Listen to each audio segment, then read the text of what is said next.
buenos días a todos. De verdad que me siento muy honrado de poder compartir con ustedes unos casos clínicos, sus electrocardiogramas, que muy gentilmente varios de ustedes me comparten y de los que aprendemos mucho cada vez que los vemos y cada vez que los discutimos. Eh, lo que les estoy mostrando probablemente lo vamos a discutir hoy, mostrar un homenaje al maestro Rosenbaum.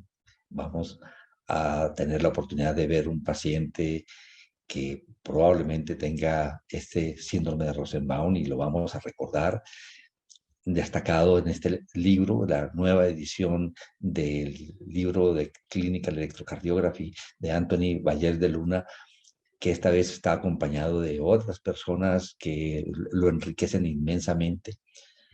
Mostrarles la validación de estos equipos que estamos utilizando y que cada vez recomendamos más para que puedan hacer uso con sus pacientes al pie de la cama de contar con un electrocardiograma de 6 derivaciones que puede ayudarlo mucho y que al paciente le sorprende inmensamente que dispongamos de esos equipos.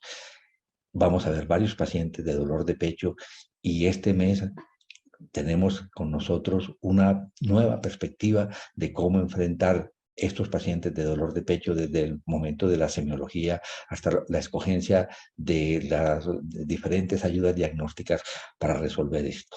Sin más, jóvenes, vamos a empezar a presentar nuestros casos de hoy. Este primer caso lo compartió muy gentilmente el doctor Jonathan Cardona, que está haciendo su fellow de cardiología en la UPB, y es un caso muy bien ilustrado. Vamos a aprender mucho de él. Es un señor de 70 años, natural del municipio de Jardín. En general, sin unos antecedentes patológicos conocidos, a excepción de ser fumador pesado activo. No está tomando medicamentos, no consume sustancias diferentes, medicamentos homeopáticos o demás. Va a urgencias por un episodio sincopal, lo llevan a urgencias por un episodio sincopal, estaba tomando en el parque de Jardín Tinto, se le van las luces. Y al interrogarlo, ha tenido 2 episodios sincopales, uno en la iglesia mientras estaba hincado de rodillas y otro en su casa al levantarse en la mañana. Le toman un electrocardiograma en el municipio, ven alguna normalidad y lo mandan para estudios complementarios a un segundo nivel. A su ingreso al segundo nivel en Medellín le toman otro electrocardiograma que lo vamos a ver a continuación, le realizan más paraclínicos y pues dentro de los estudios para tratar de encontrar explicación a los cambios del paciente, a su síncope, encuentran que no hay alteraciones iónicas, no hay alteraciones tiroideas, la hemoglobina es adecuada, los demás exámenes son normales. De manera que su anormalidad importante y posiblemente la explicación de su síntoma por el cual consulta el paciente está en los electrocardiogramas. Tenemos el primer electrocardiograma de él tomado en el municipio de Jardín. Aquí tenemos las 12 derivaciones de 1, de 2, de 3, ABL, ABL, ABF, V1, V2, V3, V4, V5, V6. Les hago un acercamiento para que podamos ver con mayor claridad las morfologías en las derivaciones de miembros y podamos ahorita sacar el eje que nos va a orientar mucho sobre el diagnóstico en este caso. Y aquí las derivaciones precordiales de B1 a B6.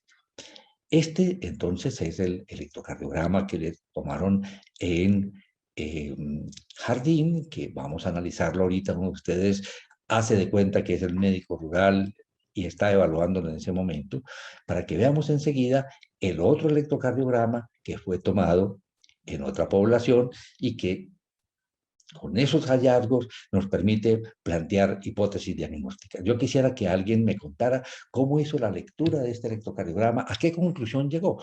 No pongamos a hacer una lectura completa, pero que nos informe a qué conclusión llegó. Me gustaría que primero fuera un interno que se animara. De manera que, por favor, uno de los internos sería estupendo que nos acompañara en la lectura de este electrocardiograma. Un voluntario. Todo lo que hay que hacer es levantar la mano para que le asignemos el micrófono, ¿de acuerdo? Levantan la mano y nosotros le asignamos el micrófono.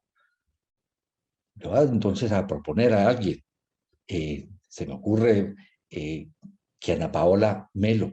Ah, está el doctor Mateo. Perfecto, Mateo. Qué bueno. Mateo, adelante. Mateo, ¿te dimos el micrófono? Mateo, perdóname. Levanta la mano otra vez. Perfecto, Mateo. Entonces ya tienes el micrófono asignado. Adelante. Activa el micrófono, Mateo. Listo. Bien Hola, pueda, ahora sí. Mateo. Sí, señor. Adelante, Mateo. Hola, buenos ¿Cómo días. enfrentaste este electrocardiograma? ¿Qué te pareció a ti? Listo. Primero que todo, pensando pues por los aspectos técnicos, están adecuados.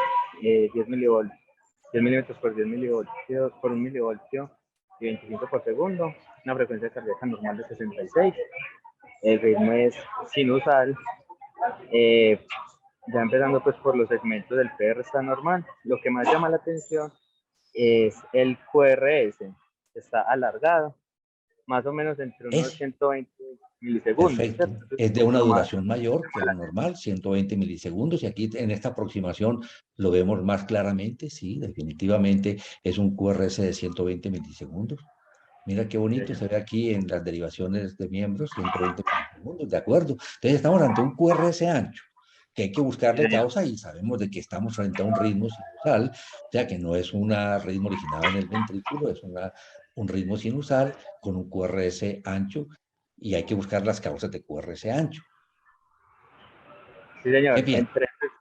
Las, entre los, digamos, diferenciales, tenemos los bloqueos y nos Exacto, ponemos bloqueos muy de curiosos. conducción intraventricular, ¿cierto? Bloqueos de rama, Sí, ajá, señor, de las de FIS. Sí, señor. perfecto. Entonces, Si ¿tú nos crees que ponemos a ver, este paciente tienes un criterio para poder decirte que tiene un bloqueo de rama? sí, señor, específicamente de Perfecto. rama derecha. De rama derecha. ¿Qué te hace pensar en eso, Mateo? ¿Por qué dices tú que es un bloqueo de rama derecha? Tiene pues una R amplia en B1 y B2.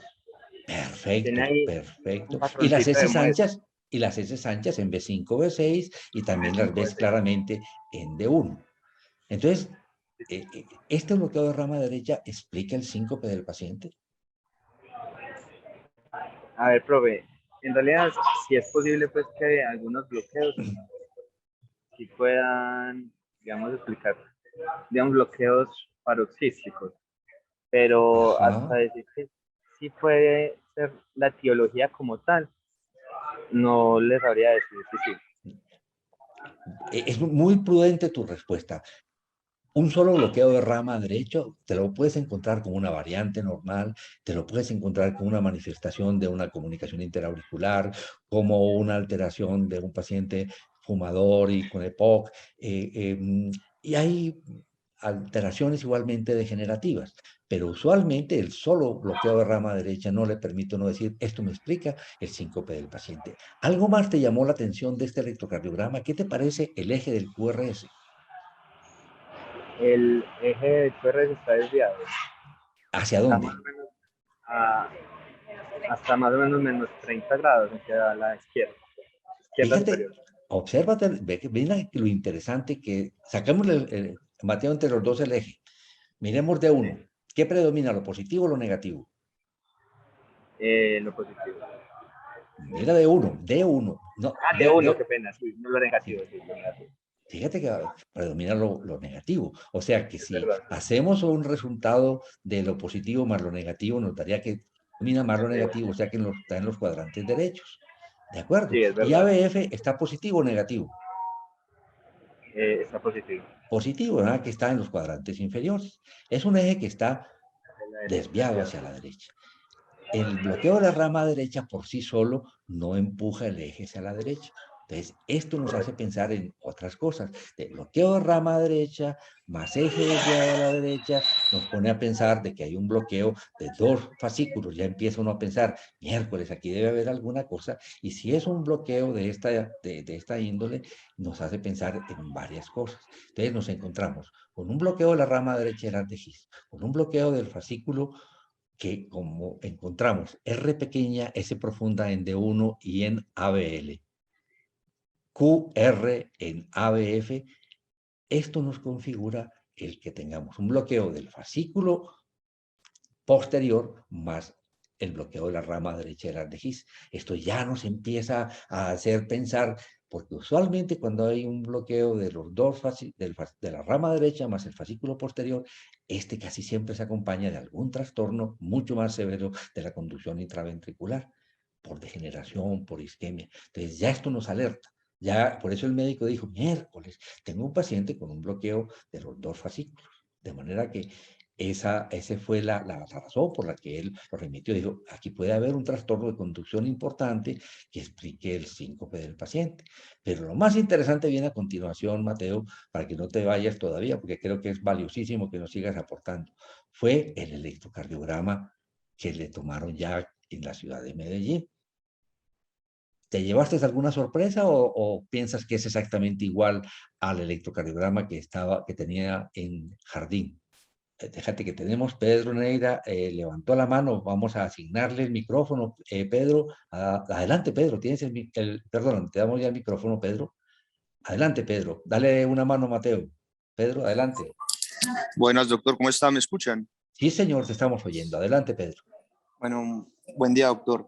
Bueno, siguiendo entonces y complementándole al compañero que había hablado, en este segundo electro encuentro también alteraciones que ya venían en el anterior. También encuentro que hay morfología de bloqueo de rama derecha. También está el eje desviado a la derecha, pero el eje está desviado. Perdón, el eje está desviado ya a la izquierda en vez de la derecha con respecto a la anterior. Y a mí me llamó. Mira qué bonito, ¿cierto? Fíjate cómo cambió la morfología de uno. Teníamos R pequeñita, S profunda. En ABL, R pequeñita, S profunda. U inicial en ABF con R alta. Mientras que ahora tenemos en el mismo paciente, en D1, R predominante con S ancha, propia del bloqueo de rama derecha, pero la morfología de D2, que es un R chiquita, S profunda. R chiquita S profunda en D3, R chiquita S profunda en ABF y QR en ABL. ¿Qué te dice eso? Sí, justamente Pedro. Eso, doctor, eso, qué pena con usted, doctor, lo interrumpí. Sí, justamente eso fue también otra cosa que me llamó la atención, es que se invierte el patrón de hemibloqueo, ya no es posterior, sino que pareciera ser antero-superior. Entonces, en el contexto de este paciente, podría ser un bloqueo alternante de los fascículos de la rama izquierda. Preciosa tu aporte, Pedro. Entonces, fíjate cómo tenemos. Este es un ejemplo de verdad muy ilustrativo de cómo un paciente que hace un síncope tiene inicialmente un bloqueo de la rama derecha del His, que por sí solo no nos explica el problema del paciente, pero cuando ya analizamos juiciosamente el eje del QRS y su morfología, decimos, tiene todos los criterios para decir, tiene un bloqueo del fascículo posterior. Y como lo acabas de decir, le toman un nuevo electrocardiograma y cambia totalmente la morfología del QRS. Ya es R predominante en D1 y donde se ve la morfología de R chiquita S profunda es en la cara inferior con QR en ABL. Entonces, este paciente está haciendo un paso de bloqueo de rama derecho más fascículo posterior a bloqueo de rama derecho más fascículo anterior. Con esto, ¿qué explicación tienes del caso clínico, Pedro? Doctor, entonces ya pues teniendo estos dos hallazgos y poniendo en contexto los dos electros y el cuadro clínico del paciente, me parece que podría explicar el cuadro de los síncopes a repetición. Esto es un bloqueo, realmente hace parte de los bloqueos trifasciculares, es el síndrome de Rosenbaum y es un síndrome que se asocia a síncopes y tiene alto riesgo de muerte súbita, doctor. Entonces puede explicar el cuadro clínico del paciente y me parece que es importante intervenirlo. Mira lo que se hizo con el paciente, justamente con ese criterio que tú acabas de decir y ese recuerdo que haces de una de las personas que precisamente, un argentino que estudió todos los bloqueos fasciculares, y este es una descripción que muy justamente lleva su nombre. Este paciente fue llevado a estudio electrofisiológico, se demostró una enfermedad grave del sistema de conducción, se colocó un marcapasos bicameral y está muy bien descrito en este libro nuevo de Anthony Valles de Luna, para que yo creo que es un libro que vale la pena tenerlo de forma digital. Ese bloqueo intermitente de un fascículo y el otro fascículo se acompaña de sintomatología, es un indicador de una alteración severa del sistema de conducción y precisamente es una de las razones por las que podemos concluir en decir bloqueo trifascicular, ¿cierto? Y es esa propuesta bonita de que se denomina el síndrome de Rosenbaum-Elizari, que en honor al maestro Rosenbaum. Pedro, muchísimas gracias por tu aporte. No sé si los profesores tengan algún comentario, los demás, los fellows de cardiología, nuestros residentes. Adelante. ¿Quién tiene algún comentario? José Francisco, adelante. Tienes el micrófono disponible, José Francisco. Bien, puedas activarlo. Pedro, muchas gracias. José Francisco, alzaste la mano, tienes el... ¿Me escuchas? Juan Pedro. Doctor, es que qué pena con usted, no sé cómo apagar el micrófono desde acá el celular. Ya. Listo, perfecto, gracias. José Francisco, adelante. Bueno, José Francisco, tienes el micrófono disponible, de manera que si hay algún otro de ustedes que tenga algún comentario mientras José Francisco se adecúa para poder abrir su micrófono, si no, pasamos al siguiente. José Francisco, adelante. Bueno, listo, perfecto. Entonces, vamos al siguiente caso. Este es un hombre de 55 años, quien consulta por cuadro clínico de 3 días de evolución consistente en sensación de opresión en el mitoras izquierdo que se irradia a región retroesternal. Además, refiere que hace 15 días viene con tos seca, disnea de moderados esfuerzos, con claudicación intermitente, disnea, no informan qué tipo de claudicación, si a qué nivel, ni si es al caminar, cuántas cuadras, etcétera, ¿no? Disnea cuando realiza ejercicio. Eso es todo tomado de una forma contextual, como lo escribió el colega, que me excusan ustedes cualquier detalle, pero esto es la manera de mirar la forma como el colega hizo el resumen de su paciente. Niega ortopnea, niega disnea paroxística nocturna, tampoco tiene edema de miembros inferiores. Esto lo decide hacer consultar. Sus antecedentes: hipertensión arterial, dislipidemia, no tiene problemas alérgicos, no se ha hospitalizado. Sus medicamentos para la hipertensión arterial es losartán, y toma para la dislipidemia una tableta de atorvastatina, no sabemos cuántos miligramos. Al momento de examinarlo, está con 165/98 de presión arterial, frecuencia de 68, respiratoria de 19, satura 96.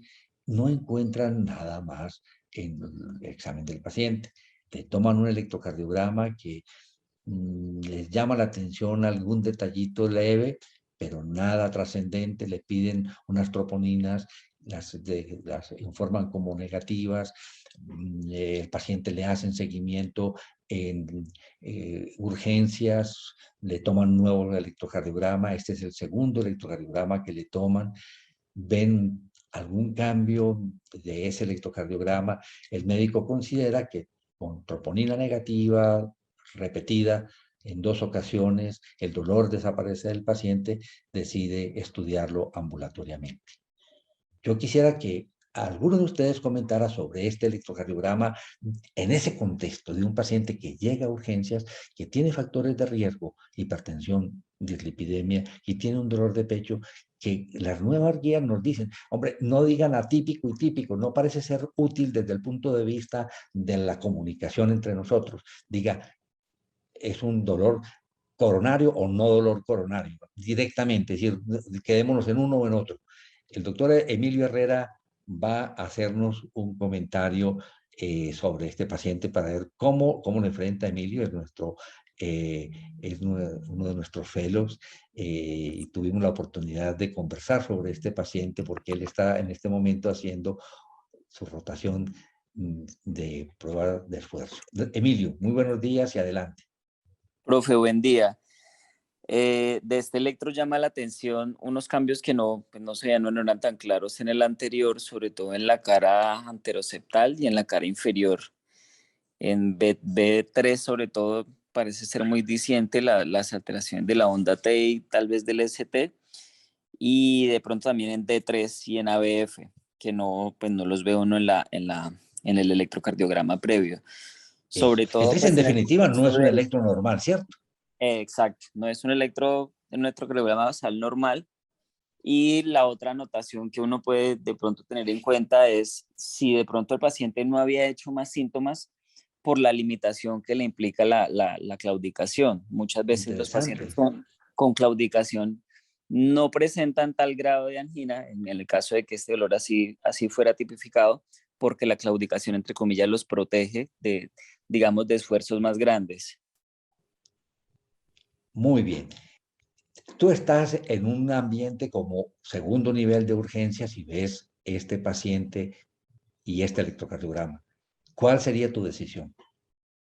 Ahí habría que considerar, profe, bajo las nuevas guías, cuál es la probabilidad del paciente de tener enfermedad coronaria, y lo que dicen las nuevas guías en el sentido de lo que usted nos mencionaba ahorita, aparte de cambiar un poquito la terminología de atípico y atípico, es de mirar si el dolor del paciente es de alto riesgo o no, o es sospechoso o no, y mirar la edad del paciente. En los pacientes que son jóvenes y de muy bajo riesgo, definitivamente no estaría indicado llevar a pruebas adicionales.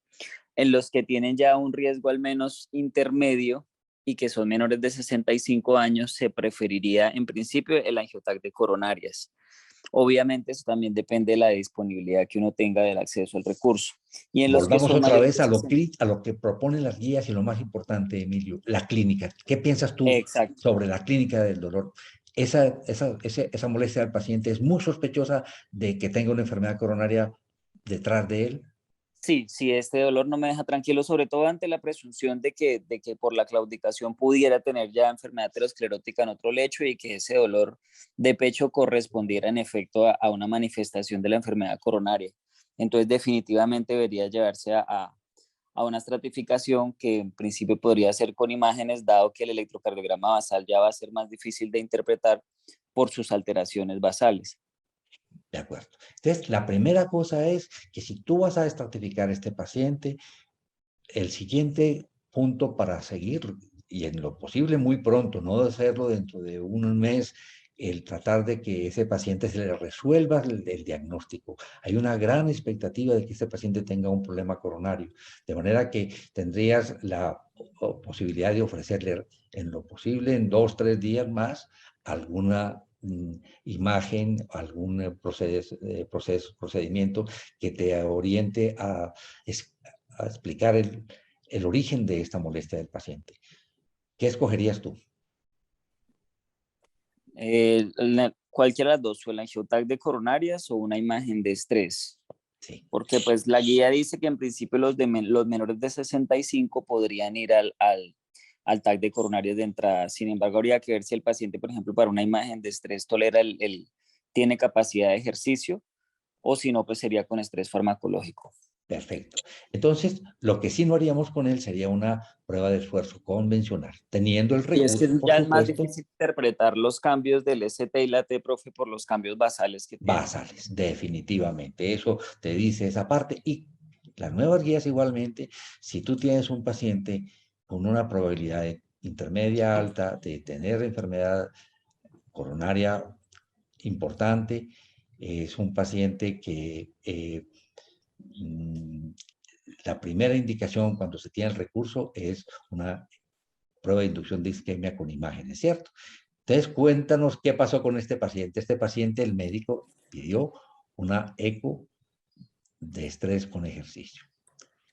Y aquí tenemos esa eco de estrés. Te voy mostrando y vas contando, Emilio, tú recibiste a ese paciente, Sí, hiciste la señor. ecocardiografía y la ecocardiografía basal completamente normal. Ya estás Sí, un tenía poquito una más basal tranquilo de que no hay normal. alteraciones segmentarias, ¿no? Ya tienes una eco que es normal. Entonces, ¿qué te parece este electrocardiograma basal? Pues en ese inicial, sobre todo comparándolo con el que tenía, que era de hace más o menos una semana, que es el que el profe nos acabó de mostrar como segundo electrocardiograma, ya las alteraciones que se veían en B3 no se ven igual. Incluso uno podría ya ver tal vez algo de elevación del punto J, pero el caso es que las ondas T son francamente positivas y altas, igual en B2, que eso no lo habíamos visto en el electrocardiograma anterior. Y este es el de reposo, aquí todavía no ha empezado el ejercicio. Exactamente. Entonces hay cambios basales, pero la ecocardiografía es normal. El colega se decidió a mirarlo con ejercicio y empezó a hacer ejercicio.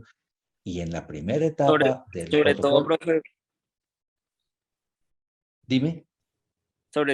qué pena, sobre todo, profe, teniendo en cuenta que esos cambios incluso podrían interpretarse como dinámicos porque son distintos a los del electrocardiograma de días previos. De acuerdo. El colega pudo haber tomado una decisión de decir, no te hago ninguna prueba y te vas directamente para coronografía, Exacto. pero la eco no le mostraba cambios de ninguna índole. Entonces, Y sí, sí, señor. Y en D3, en este electrocardiograma también ya se ven cambios. exacto. Fíjate que aquí lo que poco usual en una prueba de esfuerzo es la elevación del punto J y el aumento de la voltaje de la onda T en estas derivaciones. Esto obliga a parar inmediatamente la prueba porque este cambio es explicado solamente por dos cosas. ¿Cuáles son, Emilio? Una isquemia subepicárdica sería como en principio lo más común, profe. Se está infartando. Está Sí, empezando un infarto, es fíjate, más está empezando probable un infarto de miocardio o es un espasmo coronario. un Igualmente hay espasmo una coronario. isquemia subepicárdica importante y esto obliga inmediatamente a parar la prueba. Pararon la prueba, vean ustedes cómo se elevó ese segmento ST allí, qué susto tan berraco. Uno ante una Muy prueba de probable. esfuerzo baja el paciente, lo tiene que acostar, está con molestia en el pecho opresivo, haz lo que te ha hecho estar consultando. ¡Wow! Vean ustedes, esto se presenta muy ocasionalmente, pero esto hace que el paciente nos esté indicando de que o hay un espasmo coronario o está en curso un infarto de miocardio. Pasan 4 o 5 minutos, el paciente desaparece la molestia del pecho y están retornando los cambios a la basal. Y por fortuna, ese segmento se te bajó. Sí, señor. ¿Y En cuál este es la momento, conducta con este paciente? ¿cómo, profe, perdón? ¿Cuál es la conducta con ese paciente, Emilio? Después debería ser derivado inmediatamente a urgencias para proceder con la estratificación. Indudablemente. Entonces, ese paciente, pues, se va para urgencias, por supuesto que está sin dolor de pecho, ya el segmento se te bajó, se hace en la angiografía y aquí tenemos la angiografía que se le hizo esa misma tarde al paciente. Por arteria radial derecha se realizó coronografía encontrando troncos sin lesiones. La descendente anterior ocluida después de la primera diagonal, llena por colaterales dadas por la coronaria derecha. Primera diagonal ostial con una lesión ostial del 90%, buenos lechos distales. Ramo intermedio con lesión proximal del 95%, con buenos lechos. Circunfleja con lesión del 90% en origen de la obtusa marginal primera, con buenos lechos. Coronaria derecha dominante con placas no severas proporciona colaterales para la descendente anterior. ¿Te sorprende este resultado, Emilio?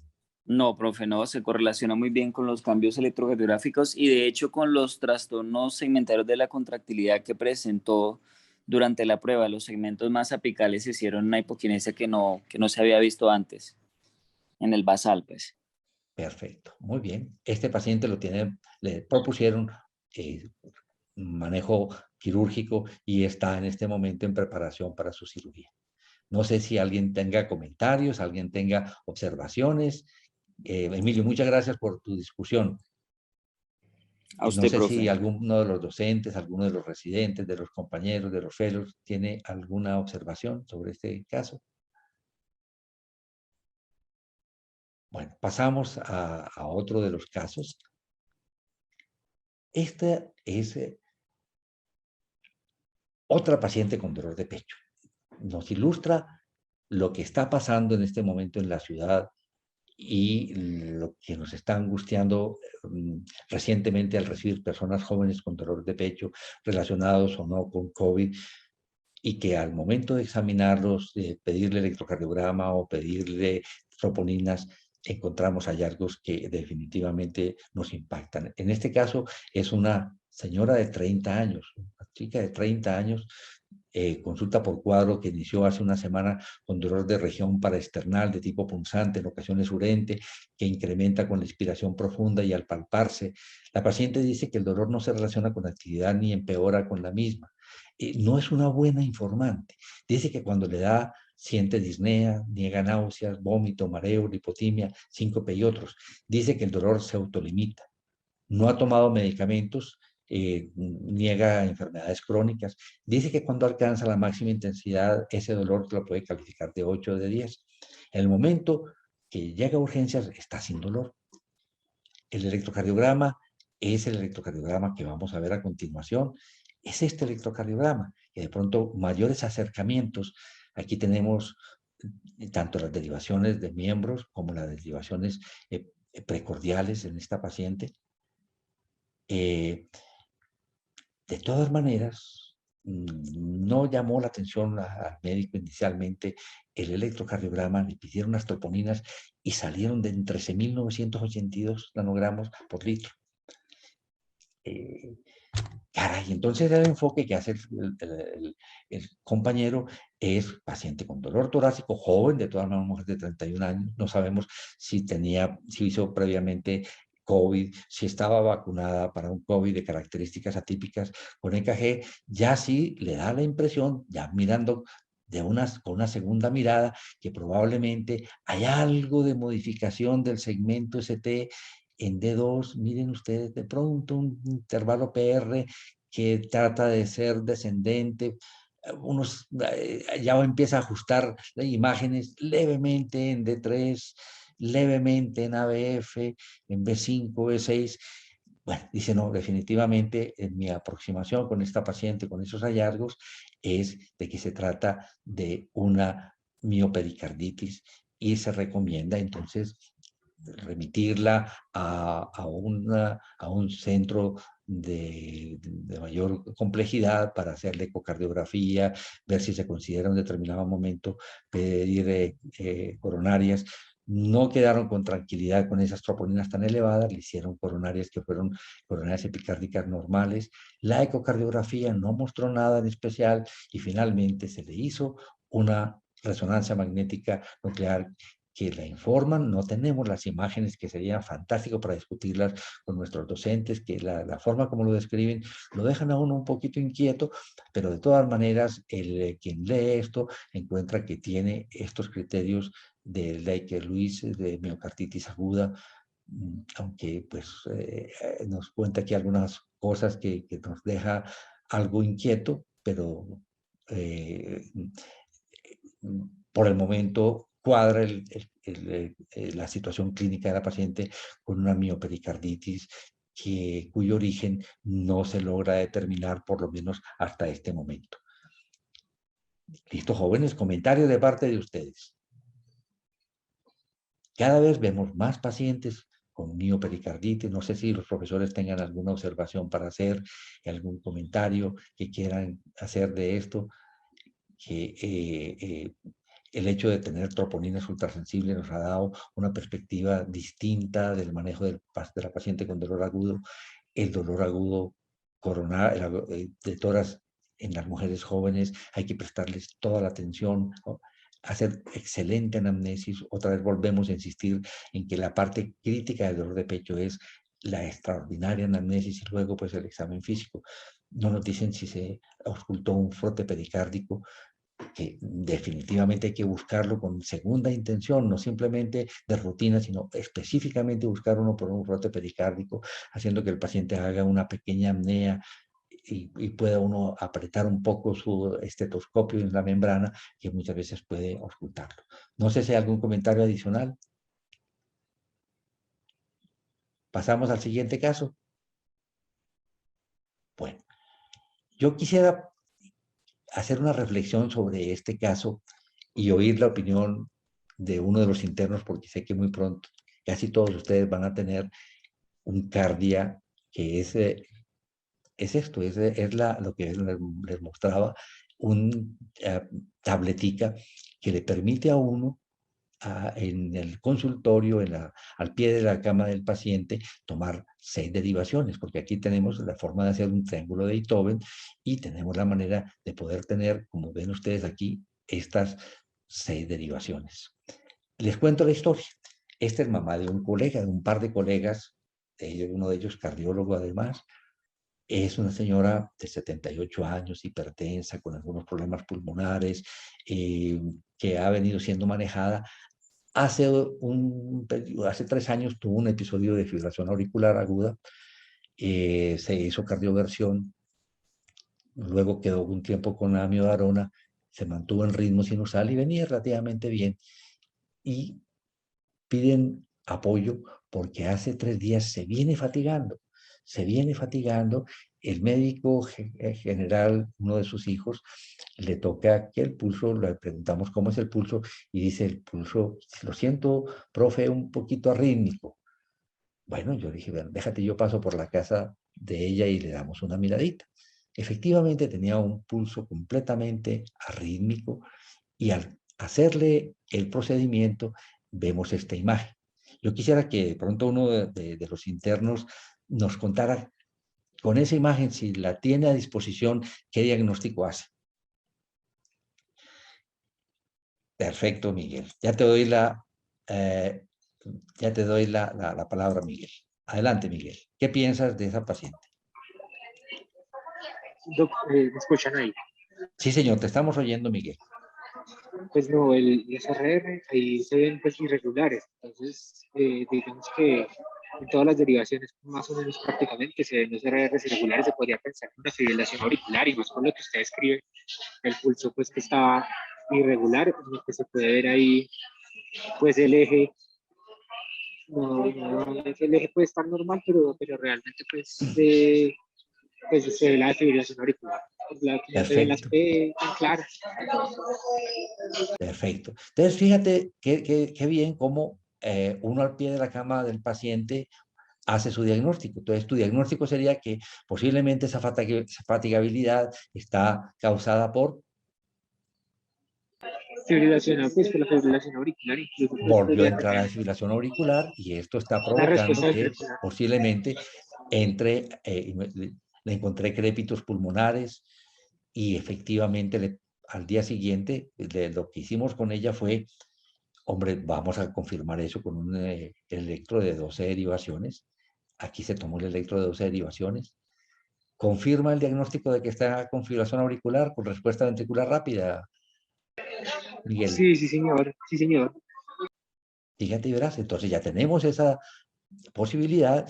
Esta paciente se le pidió un péptido natriurético que estaba muy elevado, una nueva ecocardiografía que mostró que era una aurícula izquierda muy, muy grande. Está pendiente de ser evaluado otra vez por el electrofisiólogo para ver qué le ofrece a esta jovencita para tratar de mejorar la respuesta ventricular. Ella está recibiendo Nebivolol porque tiene un problema pulmonar, le contaba a ustedes, pero no ha logrado tener un buen control de la frecuencia cardíaca, de manera que eso les quería contar que veníamos utilizando ya hace varios años este dispositivo, pero solo esta semana se acaba de entregar un estudio bien diseñado, viendo unos 1.500 pacientes y un poco más, tratando de comparar los hallazgos hechos con esta tabletica va contra las 12 derivaciones y las conclusiones son muy alentadoras, que realmente para parte del ritmo cardíaco, para medir QT, intervalos, es fantástica. Como son solamente las 6 derivaciones de miembros, no nos da una información muy precisa sobre lo que es el signo de hipertrofia ventricular izquierda. Ya seguramente surgirán estrategias para lograr las derivaciones precordiales, como se hace en este momento con el iWatch, que le da la oportunidad a uno de colocarlo a nivel precordial y darle imágenes precordiales y poder hacer un diagnóstico más adelante en el futuro también de síndromes coronarios agudos al pie de la cama del paciente. Este dispositivo, creo que en el país vamos a tener la posibilidad de conseguirlo, creo yo, ahora se consigue en Estados Unidos, no es más allá de $100 y de verdad pues es de una ayuda inmensa para ustedes que los que van a salir al rural y es al paciente cada que uno le hace esto se descresta, dice usted, ¿cómo todos estos avances de la ciencia, cómo que me está tomando un electrocardiograma de esta manera? Entonces es una cosa interesante saber que tenemos ya una validación de que estos hallazgos nos permiten equipararlos a las 12 derivaciones. Ok, muchas gracias. Bueno, jóvenes, aquí viene un caso que definitivamente es estrella y que espero que nuestros residentes de anestesia nos ayuden con esto. Tenemos 2 de nuestros residentes. ¿Quién se anima a discutir este caso? Profe, buenos días. Ya por acá están los dos. Usted escoge, profe. ¿Con quién está? Santiago. Estamos Sebastián y Sebastián. Sebastián Pareja y Sebastián. Profe. Listo, Sebastián Pareja y Sebastián Suárez, 2 residentes de anestesia, nos van a contar sobre este caso. Les cuento que este caso fue compartido muy gentilmente por un cardiólogo que trabaja en Bogotá, que a veces nos sigue en estas reuniones, y él quiso este caso que tiene todas las posibilidades de ser publicado próximamente en una revista internacional muy importante, nos lo permitió para aprender de él, y creo que nuestros residentes van a enseñarnos algo muy interesante de este electrocardiograma de este caso. Adelante, Sebastián. Hola, profe, buenos días.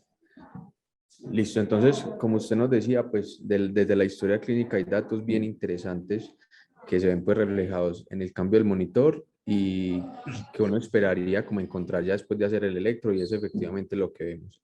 Haciendo entonces como una lectura sistemática, encontramos... Pero primero cuéntanos la historia, que de todas formas para que se la contemos a todos.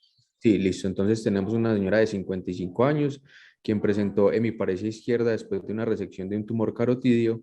Por lo tanto, se diagnosticó una enfermedad cerebrovascular isquémica. Tuvo deterioro de su estado general y se decidió realizar intubación neurotraqueal y neuroprotección. Como protocolo de sedación en la unidad de cuidados intensivos se inició propofol a 4 miligramos kilo hora y midazolam 4 miligramos hora.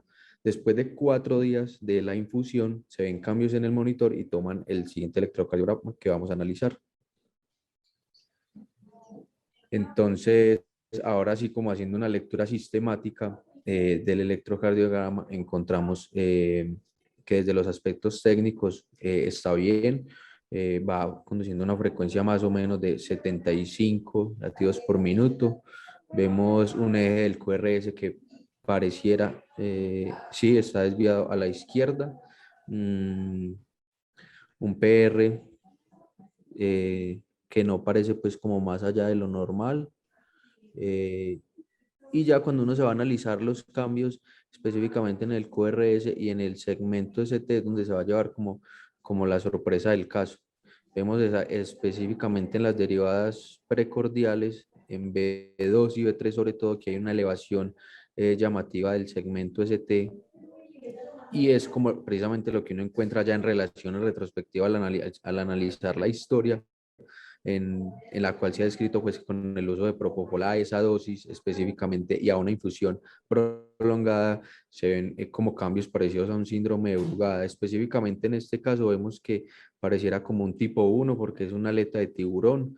En B3 podría confundirse 1 porque podría llegar a parecer como un patrón en silla de montar, sin embargo hay una T que parece negativa, entonces sería uno más, porque igual que con el diagnóstico de que sea tipo 1, pues un Brugada tipo 1, y esos son como los hallazgos más llamativos de este electrocardiograma, profe. Perfecto. ¿Qué haces con este paciente? Tú como anestesiólogo ves esta observación, ¿qué haces con ese paciente? Específicamente con este paciente, pues lo que se ha descrito de los cambios Porque electrocardiográficos tú tienes que asociados hacer a un la diagnóstico que tiene un diagnóstico diferencial. Tu propuesta es de que son cambios secundarios al propofol. Sí, señor. Y esto ha sido descrito en la literatura, no son muchos los casos, pero es algo que se ha escrito en la literatura. Muchas veces ese síndrome no solamente se acompaña de cambios a nivel cardíaco, electrocardiográfico, sino puede haber otros cambios a nivel hematológico, a nivel cerebral, etcétera, etcétera, ¿no? Sí, señor. Profe, Sebastián Suárez. Profe, Adelante, Suárez. sí, profe, se ha descrito pues en la literatura desde que se han empezado a utilizar infusiones de propofol, principalmente como estrategia neuroprotectora en la unidad de cuidado intensivo, unos cambios asociados a la infusión prolongada. Entonces, realmente se correlaciona que pacientes que reciben durante más de 48 horas dosis acumulada de más de 5 miligramos kilo hora de propofol van a ser los pacientes que van a tener un mayor riesgo de presentar este síndrome. Y ese síndrome puede cursar con acidosis, rhabdomiolisis y con unos cambios electrocardiográficos que pueden ser realmente muy variables. Este patrón Brugada que nos estaba describiendo Sebas es un patrón de los que se puede encontrar. Entonces, realmente el manejo como tal es hacer una detección del síndrome y dar soporte. El soporte es pues reanimación del paciente, suspender la infusión de propofol y pues dar soporte de acuerdo a los otros daños que vaya presentando la paciente. Si tiene hipoglicemia, si tiene acidosis, hacer reanimación adecuada. Hipercalemia, hay que corregir todos los trastornos electrolíticos, ¿cierto? Sí. Sí, Mira, profe. una vez que se Realmente, suspendió el propofol, este es el electrocardiograma del paciente. ¿Qué te parece?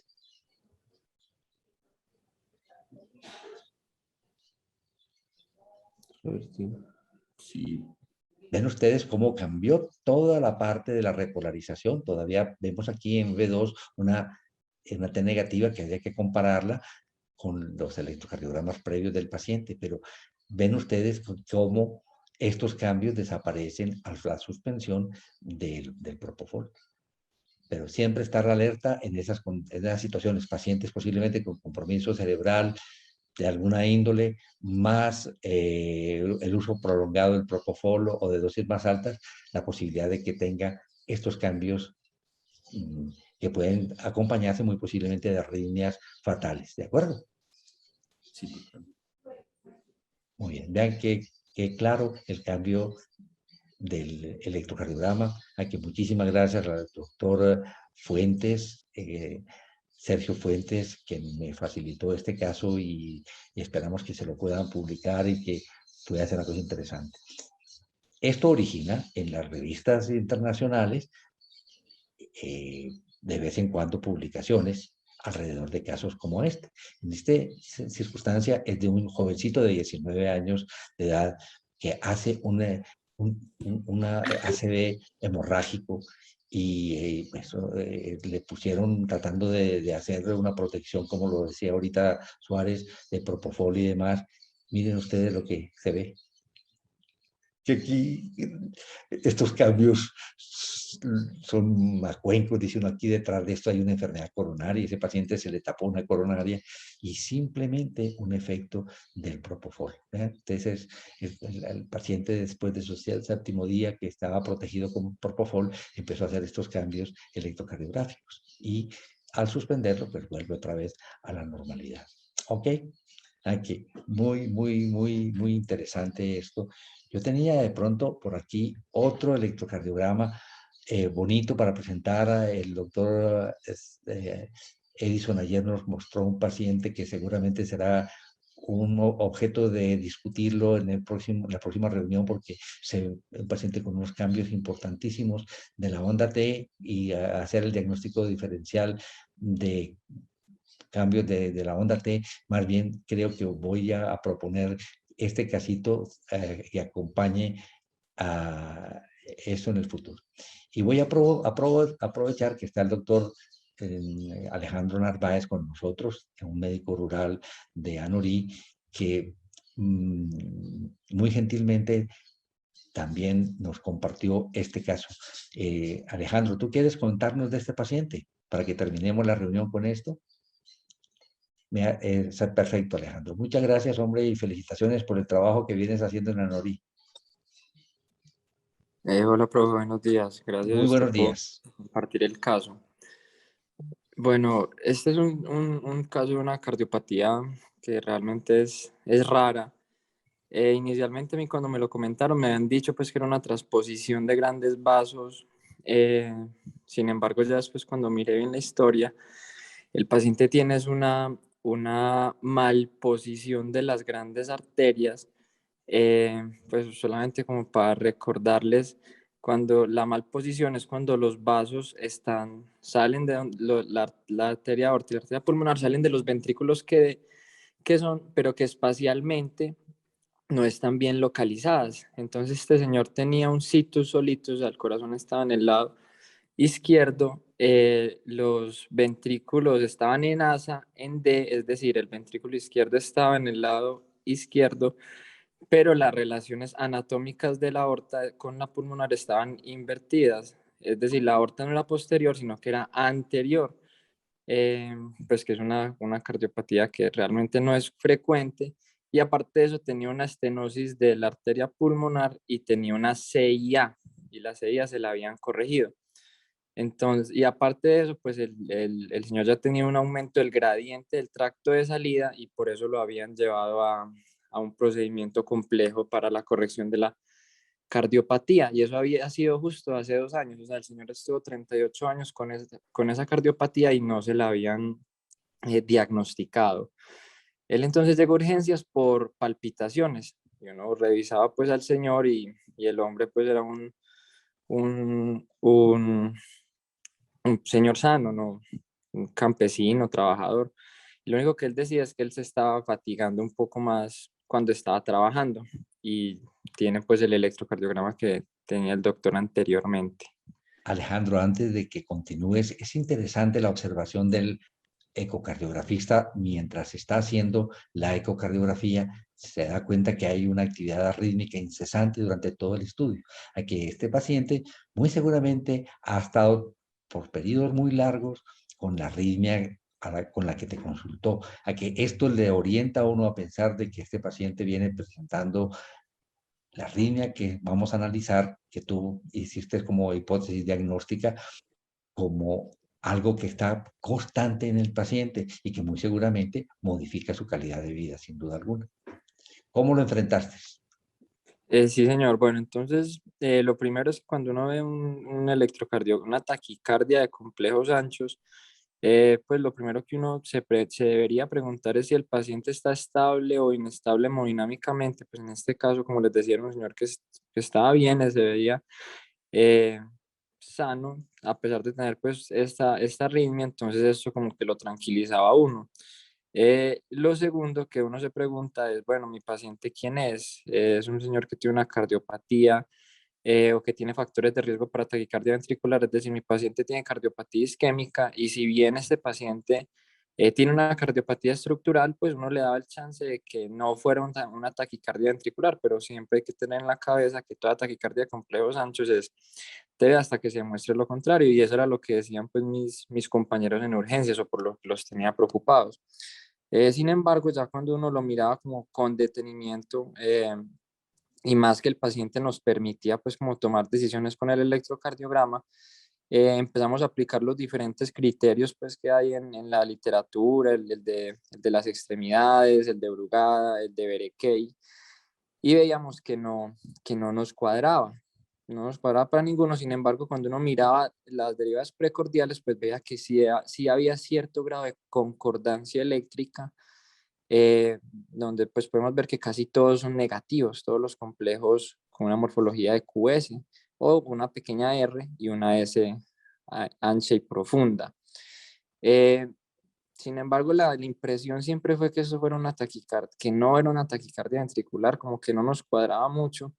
Y al comentarla pues con el doctor Gándara y con el doctor Carlos José, sí nos llamó mucho la atención la frecuencia. La pregunta que siempre se hace uno y que le insiste muchísimo a todos los colegas, ese paciente con toda seguridad tenía electros previos y electros en ritmo sinusal para poder comparar el eje de esta taquicardia, comparar las morfologías. ¿Tenías a disposición un electrocardiograma previo, Alejandro? No, no, señor, él justo no tenía electrocardiogramas por ahí, tenía era un Holter, y más era porque el señor como que se la había perdido porque tenía tantos papeles, que eso también es como algo importante cuando uno está en el rural, es ser muy organizado con el paciente porque ellos como que los abruma tanta cantidad de papeles y él decía que él tenía tantos que ni siquiera sabía qué traer urgencias y entre ellos pues los pobres electrocardiogramas no los trajo. Y él veía en una vereda, entonces era imposible pues que fuera hasta la casa y volviera.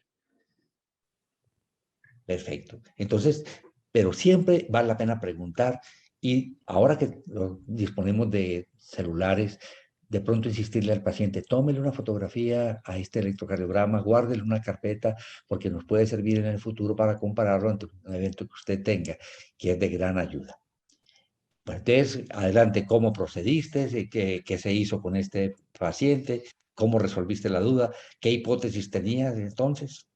Listo, entonces ya después de que los criterios no nos cuadraban para taquicardia ventricular, eh, y al ver esa frecuencia de 150 latidos por minuto con unas ondas características, pues parecían como unas ondas de sierra, y más con un paciente que al revisar pues, los ecocardiogramas tenía una aurícula grande, tenía un sustrato, tenía intervenciones, pues la posibilidad de una taquicardia supraventricular, en especial un flúter atrial, era una buena posibilidad. Entonces lo que hicimos fue, pues empezamos con maniobras vagales, intentamos con el Valsalva modificado, no nos salió. Después de eso le pusimos las 3 dosis del beta bloqueador, tampoco nos salió y decidimos pues como por dejar al paciente tranquilo, pues a fin de cuentas no estaba inestable hemodinámicamente y, y oh sorpresa, a las 48 horas de estar hospitalizado, el paciente él mismo nos dijo, ya no siento el corazón acelerado y, y el paciente salió a ritmo sinusal, que es el electrocardiograma que salió espontáneamente. Mira la inquietud que tú tenías. Ese paciente aparentemente tenía una concordancia negativa, pero es porque la morfología de base de ese paciente es una falta de progreso de la onda R de B1 a B5. ¿Sí ves? Sí, señor. Es porque esa es la situación del paciente por su hipertrofia ventricular derecha y todo lo demás. Que es bien, bien interesante. Uno se imagina que en el rural no le tocan casos tan complejos como este, pero los pacientes que tienen casos, situaciones complejas pueden llevar problemas que el médico rural le toca enfrentarlos y miren cómo lo manejaron apropiadamente. No sé si los profesores, Alejandro, muchas gracias y felicitaciones, hombre, por ese trabajo. Si los profesores tengan algún comentario adicional, a los residentes sobre este caso, bueno, nos acercamos a las 8 de la mañana. Eh, Quiero agradecerle a todos los que han participado, a los que me han ofrecido estos casos de los que hemos aprendido un montón de cosas y desearles un resto de semana estupendo y hasta la próxima reunión. Síganse cuidando y un saludo muy especial a todos.